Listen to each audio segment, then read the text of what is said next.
Why mountain men never got lost without a single map or compass is a question that almost no one thinks to ask, because the answer exposes something uncomfortable about the modern brain, something that was not taken away, but quietly handed over, piece by piece, without anyone noticing it was gone.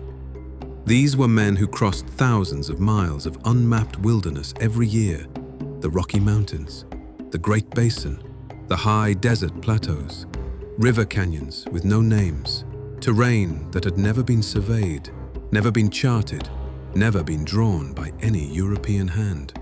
And almost none of them got lost. Not in the way that word means today. They did not wander, they did not panic. They arrived where they intended to arrive, through blizzards and river crossings and mountain passes that modern hikers require weeks of preparation to attempt. They did this without a single instrument, no compass, no clock, no sextant, no map. And the question worth sitting with is, how? The answer is not what anyone expects. It is not some mystical connection to nature. It is not luck. It is not instinct in the vague, romantic sense the word usually carries. It is something far more precise, far more learnable, and far more revealing about what the human brain was originally built to do. Something that the modern world has quietly decommissioned without telling anyone it was happening. The brain that sits inside a modern human skull is the same brain that was solving orientation problems on the open African savanna 200,000 years ago. The hardware has not changed. The wiring is identical. What has changed is what gets fed into it every day and what kinds of problems it is asked to solve. A brain that never has to navigate, never builds the internal maps it was designed to build. It atrophies in a specific and measurable way, the same way a muscle does when it stops being asked to work. John Colter understood none of this in scientific terms, but he lived it completely. In 1807, Colter was the first non-indigenous person to enter what is now Yellowstone National Park. He walked into a landscape of geysers, boiling mud pots, sulfur springs, and volcanic terrain that no map could have prepared him for, because no map existed. He had no route, he had no guide, he had no instrument. And he came out the other side, having covered nearly 500 miles of unknown country, and returned with knowledge so precise that later cartographers compared his recollections against satellite surveys and found them startlingly accurate. Colter was not gifted with some supernatural sense. He had been trained, through years of relentless exposure to terrain, to read the land the way a scholar reads a text. The mountain men who followed him shared a specific observational practice that modern neuroscientists would now recognize as a form of continuous spatial encoding. They were building a mental model of the landscape in real time, updating it constantly, storing it not just as memory, but as something closer to physical sensation. The body knew where it had been. The feet remembered the grade of a slope. The muscles remembered the angle of a descent. The skin remembered which direction the wind had come from. This was not metaphor. This was neurological reality. Kit Carson, arguably the most famous of all the mountain men navigators, described the practice in terms that sound almost absurd in their simplicity. He looked at things. He looked at everything, all the time, in a specific and deliberate way that most people never use in a lifetime of looking. The angle of the sun at different hours of the day, the way shadows fell across a valley in the morning versus the afternoon, the shape of a ridgeline against the sky, because ridgelines do not change, and once a ridgeline is in the memory, it functions as a permanent landmark even from miles away and years later. The direction water ran, the behavior of animals near water sources, the specific texture of soil in places where the ground held moisture after rain. Carson could enter a landscape he had not seen in a decade and orient himself within minutes, not because he had some gift, but because he had built a library of that landscape inside his brain, so detailed that the landscape itself became a kind of language he was fluent in. This is the thing that the modern world does not understand about what those men were doing. They were not reading nature in the way that phrase is usually used, casually and imprecisely. They were doing something much more like what a musician does when reading a piece of music, or what a doctor does when reading a set of symptoms. They had a system. The system had been built through years of attention to specific categories of information, cross-referenced against each other and tested against reality constantly. The margin for error was the wilderness itself. A wrong reading of the terrain meant death. That consequence is the most powerful teacher the human brain has ever encountered. Jim Bridger was perhaps the most extraordinary example of this system operating at its highest level. Bridger was illiterate. He could not read a single word of English. He could not read a map in the conventional sense because he had never been taught to interpret one. But Bridger could reproduce the topography of the American West from memory with an accuracy that astonished professional surveyors. He described river systems, mountain passes, valley floors, and seasonal water sources across a range covering hundreds of thousands of square miles. And he described them correctly.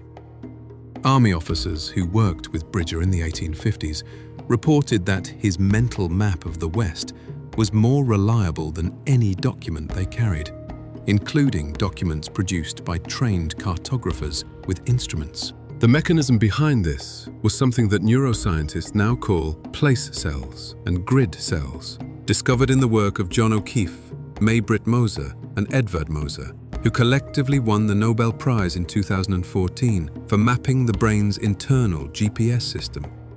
The hippocampus, a small seahorse-shaped structure deep in the brain, contains specialized neurons that fire specifically when the body occupies a particular location in space. As a person moves through an environment, these cells create a continuous spatial record of where the body has been, how it got there, and what the surrounding terrain looked like at each point. In people who navigate actively and regularly, this system grows stronger, more detailed, and more accurate over time. In people who navigate passively, following directions from a device, the system goes quiet. It does not disappear, but it becomes less responsive, less precise, less capable of the kind of complex spatial reasoning that Bridger and Carson and Colter performed as a matter of daily survival. There is a study worth knowing about here. Researchers at University College London compared the hippocampal structure of London taxi drivers against the general population. London taxi drivers, before the era of GPS, were required to memorize an estimated 25,000 streets and 320,000 possible routes within a 6-mile radius of the city centre. They called this the knowledge, and it took years to acquire.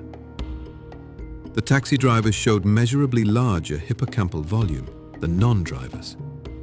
The longer a driver had been navigating, the larger the relevant brain region had grown. The brain, responding to the demand placed on it, had physically expanded to meet the task. This is not a metaphor.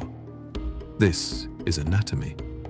The mountain men were doing something far more demanding than memorizing London streets, and they were doing it without the benefit of a curriculum or a test or any formal structure at all.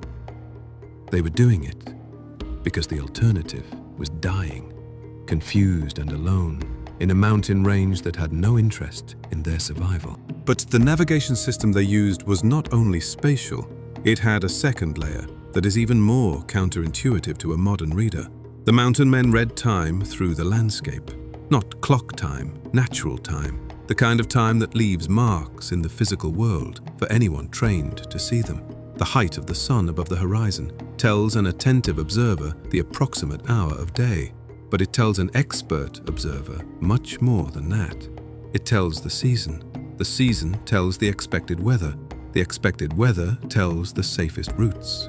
The safest routes are reinforced by the behavior of animals, which move along the same corridors of easy terrain that human feet find easier as well. Everything is connected, and the connections are readable. and reading them requires only what every human being is born with, a brain designed for exactly this kind of pattern recognition and a willingness to practice the reading. Kit Carson once navigated a party of men through a mountain range in the middle of a blizzard with visibility near zero and no landmarks visible in any direction. When asked afterward how he had kept them on course, his answer was almost dismissive in its plainness. He had felt the slope of the ground beneath his feet, and he had known which direction the slope ran.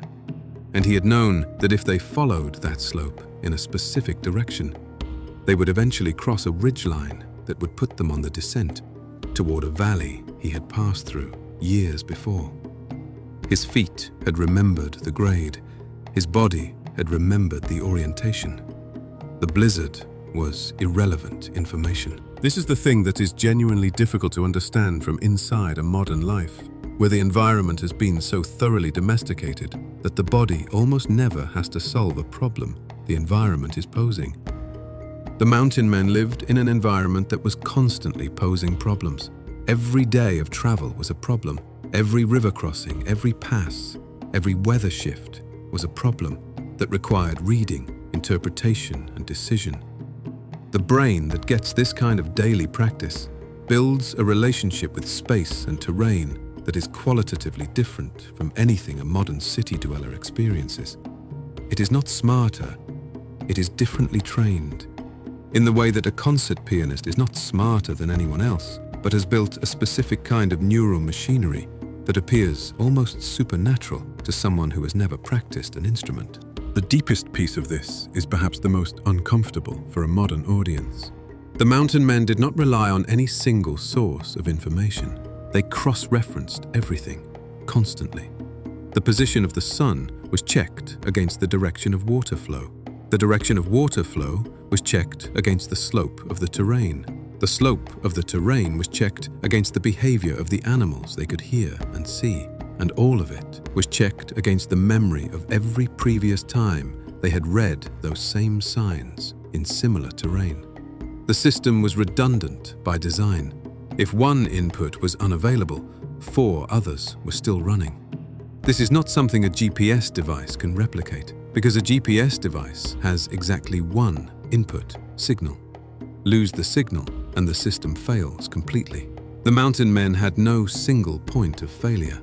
And that redundancy was not a design choice they made consciously. It was forced on them by the reality of living in a world where no single source of information was reliable at all times, and where the cost of failing to find an alternative was permanent. A man navigating the Rocky Mountains in 1820 could not afford the luxury of dependency. He had to build a system that worked when everything went wrong, when the sky was overcast, when the river was flooded, when the landmarks were buried in snow, when the season had changed faster than expected. And so he built that system, piece by piece, over years of exposure, until what had been conscious effort became something that felt effortless. Which is, it turns out, exactly what the brain does. With every skill it fully internalizes. So why did mountain men never get lost without a single map or compass? Because they never outsourced the question of where they were to anything outside themselves. The map was inside, the compass was inside. Built not from metal and glass, but from years of looking at the same world that every human being alive today still has access to, and deciding that it was worth the effort to actually read it. The land has not changed. The brain has not changed. Only the habit of using it has.